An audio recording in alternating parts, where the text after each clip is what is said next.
Bonjour à toutes et bonjour à tous, j'espère que vous allez bien, moi ça va pas mal, et bienvenue dans Le français c'est facile avec Adrien.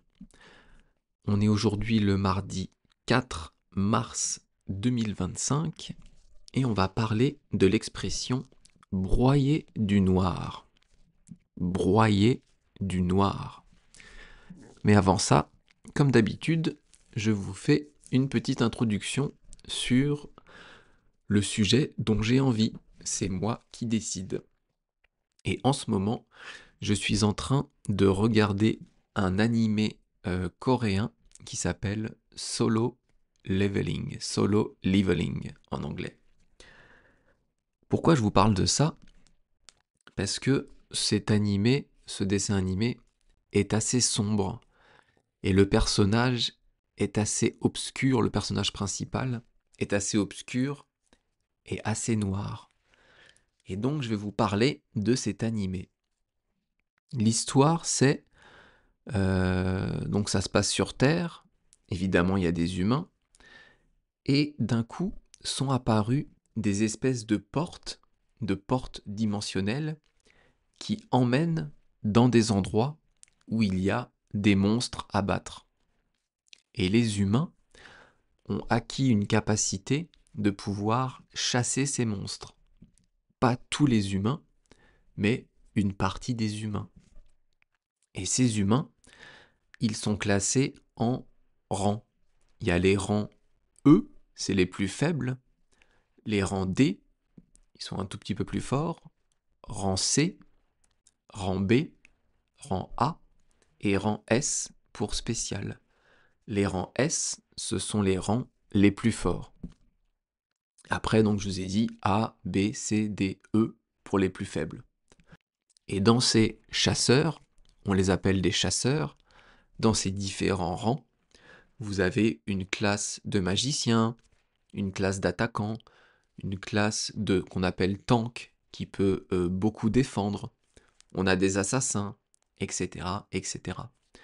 Et l'histoire, c'est, on suit le personnage principal, qui s'appelle Yong Sing-hoo, et ce personnage, il est de rang E, donc c'est le rang le plus faible. Mais il participe quand même à des raids, à des assauts des donjons, à des assauts de monstres à travers ces portes, pour essayer de payer, je crois que c'est les études de sa sœur, et pour payer les frais médicaux de sa mère qui est malade. Ça, c'est l'histoire générale. Et il va se passer tout un tas d'aventures qui vont faire que, évidemment, ce personnage qui est de rang E va pouvoir, va acquérir un pouvoir afin d'évoluer. Alors que normalement, les humains qui peuvent tuer les monstres sont soit de rang E, soit de rang D, soit de rang A, etc. mais ne peuvent pas évoluer. Et lui va pouvoir évoluer dans ce monde et acquérir de plus en plus de connaissances, de plus en plus de pouvoir. Je vous le conseille, c'est un manga, enfin c'est pas un manga, c'est un manhwa, c'est un... c'est coréen, c'est pas japonais. Et là, il y a la saison 2 qui vient de sortir. Si vous ne connaissez pas, et si vous aimez ce genre de dessin animé à regarder, je vous le conseille. Ça s'appelle Solo Leveling. Ça veut dire donc en français pouvoir passer des niveaux tout seul. Et on va donc voir maintenant l'astuce de français du jour. On va parler du Y, la lettre Y. C'est l'avant-dernière lettre de l'alphabet, juste avant le Z. X, Y, Z. Pourquoi je vous parle de cette lettre aujourd'hui? Parce que dans le mot broyer, de l'expression broyer du noir, dans le verbe broyer, il y a la lettre Y. Et on la prononce Y dans ce mot. Alors, on va voir comment on prononce le Y en français. Le Y, il peut faire 3 sons. Le son I, le son 1 et le son IE. D'abord, on va voir le son I. Lorsque le Y est suivi par une consonne, ça fait le son I, sauf M et N. En gros, quand vous avez un Y avec une consonne juste après, donc les consonnes, ce sont toutes les lettres qui ne sont pas des voyelles, donc toutes les lettres sauf A, I, U, E, O, Y. Donc, le son I, quand vous avez un Y suivi par une consonne qui n'est pas M et pas N. Dans le mot, par exemple, physique, ça s'écrit P-H-Y-S-I-Q-U-E.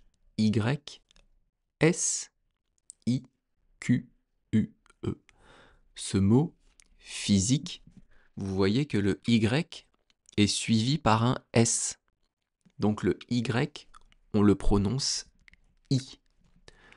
Dans le mot mythologie, dont on parlait hier, qui est l'étude des mythes, l'étude des légendes, dans mythologie, le début s'écrit M-Y-T. Le Y ici est suivi par une consonne qui n'est pas un M et pas un N, c'est un T. Donc on prononce mythologie. Le deuxième son avec le Y qui est possible, c'est le son 1. Le son 1, on en a parlé dans un podcast tout récemment, et ce podcast, c'était éclairer la lanterne de quelqu'un. Il y a 4 podcasts, donc 4 avant, vous retrouverez ce podcast. Le son 1 avec le Y, il est possible quand le Y est suivi par un M ou par un N. Donc, je vous donne des exemples. Le mot sympa, de par exemple, il est sympa, ça s'écrit S-Y-P-A-N. Comme il y a un Y avec un M, on prononce un. Sympa. Un autre mot, une synthèse. Une synthèse, c'est un résumé de quelque chose.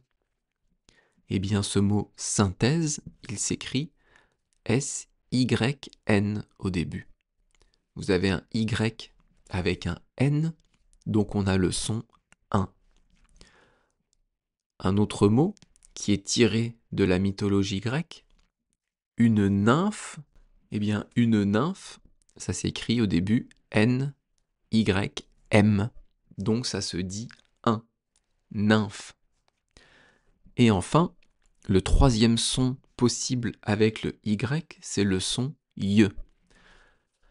On a ce son Y, soit quand le Y est en début de mot, soit quand il est entre deux voyelles. Justement, dans le mot, voyelle, il y a un Y. Le Y, il est situé entre le O et le E. On dit donc voyelle. Y, voyelle. Vous voyez, il y a le son Y. Dans le verbe broyer, de l'expression broyer du noir, le Y, là aussi, il est entre un O et un E. On prononce donc broyer. Broyer. Imaginez dans ce mot en fait qu'il y a 2 syllabes. La première, broye, et la deuxième, yé. Broyer. Broyer. Un autre mot qui est très connu et très utilisé en français, c'est le mot crayon. Un crayon, il y a un Y qui est situé entre le A et le O. Donc on dit crayon, crayon. Ou alors, le Y est en début de mot, comme dans le mot un yaourt. Un yaourt, c'est fait à base de lait. Vous pouvez mettre du sucre, de la confiture, et on mange ça en dessert. Yaourt, ça s'écrit avec un Y au début. Les yeux, donc on a un œil ou deux yeux. Les yeux, ça s'écrit avec un Y. Et vous entendez qu'il y a le son yeux au début. Des yeux. Un yaourt. Ou alors le yoga. Le yoga. Bien, j'espère que vous avez compris. C'était une règle pas très compliquée en français, mais c'est bien de temps en temps de faire des choses pas trop compliquées. Même si vous connaissiez déjà la règle, c'est bien de la rappeler et de faire ces exercices de prononciation pour vous améliorer en français. Et on passe maintenant à l'expression du jour. Broyer du noir. Broyer du noir. Broyer, c'est quoi? Broyer, c'est un verbe du premier groupe qui veut dire écraser, qui veut dire réduire en poudre ou en poussière quelque chose. On peut dire par exemple que les dents broient les aliments. Vos dents, quand vous mangez, quand vous mastiquez, vous broyez les aliments. Ou on peut aussi broyer des épices. Par exemple, le poivre, vous voyez, il y a du sel et il y a du poivre. Eh bien, le poivre, dans le moulin à poivre, quand vous tournez, les grains de poivre vont être broyés pour faire de la poussière de poivre, pour produire quelque chose que vous pourrez mettre dans votre salade ou dans autre chose. Le moulin à poivre va broyer le poivre. Mais broyer, ça peut aussi vouloir dire serrer fortement. Par exemple, vous dites bonjour à quelqu'un et vous allez lui serrer la main. Si cette personne vous serre la main trop fort, vous pourrez dire « Ouh là là, il m'a broyé la main celui-là. Il m'a broyé la main. » Ça veut dire qu'il vous a écrasé la main. Il a serré trop fort votre main. Il y a quelque chose d'intéressant avec ce verbe broyer, c'est que il perd son Y au présent et au futur. Quand vous écrivez au présent je broie, broie, ça s'écrit B-R-O-I-E. Il n'y a plus de Y.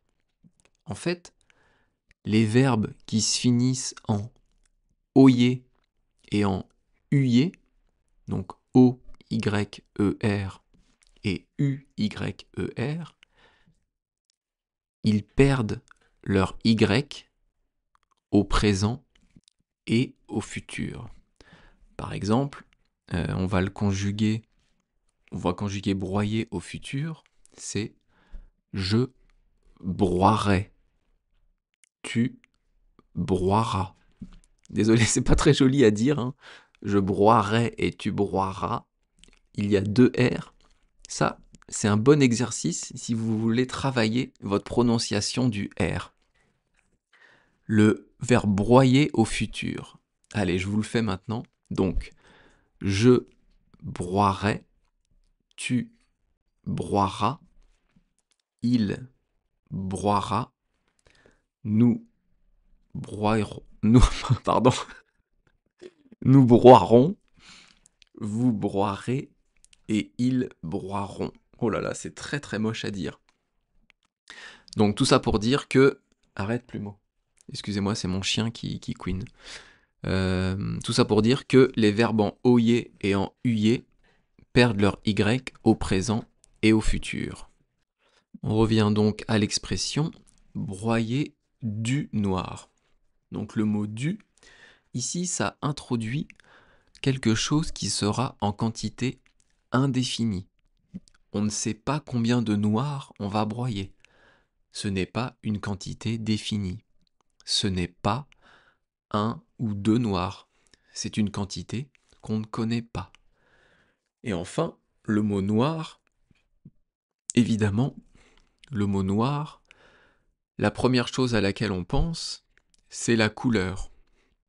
Mais il y a aussi d'autres usages pour le mot noir. On va les voir maintenant. Si vous rentrez chez vous par exemple, le soir, vous êtes tout seul, vous entrez, évidemment, votre appartement, la pièce est sombre. Vous n'avez pas encore allumé la lumière. Vous pouvez dire, tiens, il fait tout noir. Ça veut dire que vous ne voyez rien, parce qu'il n'y a pas de lumière. On peut aussi parler de noir pour une personne de couleur. Une personne qui est d'origine africaine, ça va être une personne de couleur noire. On dit c'est un noir, comme on dirait c'est un blanc.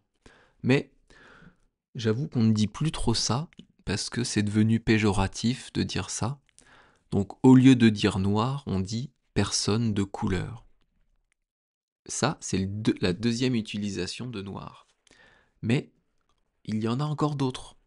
Je vous donne un exemple. Vous allez au café le matin et vous allez commander un petit noir. Eh bien, le serveur va vous proposer un café, va vous servir un café serré, un expresso. Un petit noir, on dit plutôt un petit noir, c'est un café serré. Et ici, dans l'expression, évidemment, on ne parle pas de café. Ici, le mot noir, il est utilisé pour quelque chose de mauvais, de sombre. On peut dire quelque chose de désagréable. On parle d'ailleurs d'idées noires. Quelqu'un qui a des idées noires, c'est quelqu'un qui pense qu'il est une mauvaise personne, qu'il ne mérite pas de vivre, qui peut même vouloir jusqu'à aller se tuer. Mais même sans aller aussi loin, on peut parler d'idées noires pour quelqu'un qui est déprimé, pour quelqu'un qui a des idées qui ne sont pas joyeuses. J'espère que vous comprenez. Donc broyer du noir, ça veut dire quoi? Ça veut dire écraser une personne de couleur? Évidemment que non. Broyer du noir, ça veut dire être déprimé. C'est comme si on a, des idées noires dans la tête et qu'on y repense tout le temps. On y repense continuellement. On appelle ça ressasser. Je vous donne des exemples. Un exemple plutôt qui va être parlant. Un de vos amis a eu une rupture amoureuse difficile et il est déprimé. Il reste chez lui toute la journée. C'est très dur pour lui. Eh bien, vous allez essayer de l'aider en l'écoutant. Bien sûr, en premier lieu, il faut écouter et comprendre l'autre. Vous pourriez lui dire « Je comprends, tu broies du noir toute la journée, mais tu sais, la vie continue.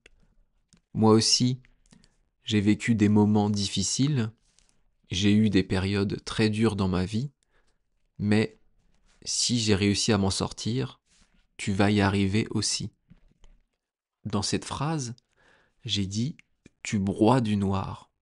Vous voyez là, j'ai conjugué le verbe broyer à la deuxième personne du présent, et on voit que dans tu broies, on a, comme je vous disais au début, enlevé le Y. On en a parlé plus tôt. Le verbe broyer perd son Y au présent et au futur. Alors d'où elle vient cette expression? Cette expression, en fait, elle viendrait du XVIIIe siècle. On n'en est pas certain, mais ça viendrait de ce siècle-là, donc entre 1701 et 1800. Le noir, ça a toujours été un symbole de tristesse, la couleur noire, un symbole de dépression, de déprime, de mélancolie. Et le mot broyer, comme il veut dire écraser, il viendrait en fait du monde de la peinture.